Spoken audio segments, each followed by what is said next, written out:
Hello,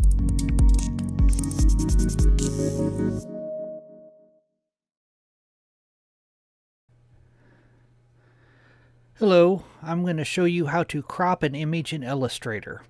The first thing you will do is go to Open, click on Open, then you will select your image that you want to crop, click Open. I'm going to back up a little bit.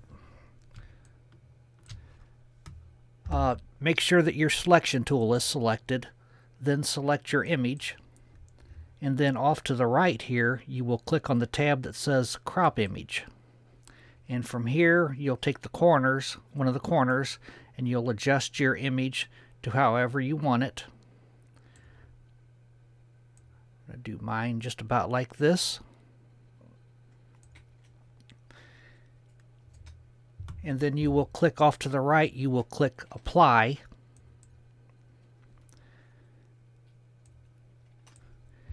Then go up to, if you want to export this image, go up to File, Export, and over to Save for Web Legacy.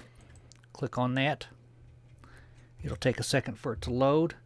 And then from here, you want to make sure that this clip to artboard is unchecked. Because if you have this checked, then your original artboard is going to go along with this image. You probably don't want that. So you make sure that this is unchecked, and you'll see that artboard disappears. So now this is the only thing that's going to export. If you don't uncheck this, then your artboard will be part of the picture.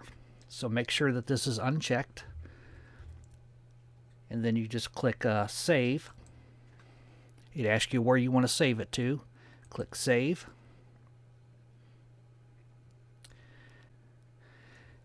And that's it. Then you've got your new image saved. This is the new image here. That's your new image. And this was the previous. And that is the new. Thanks for watching.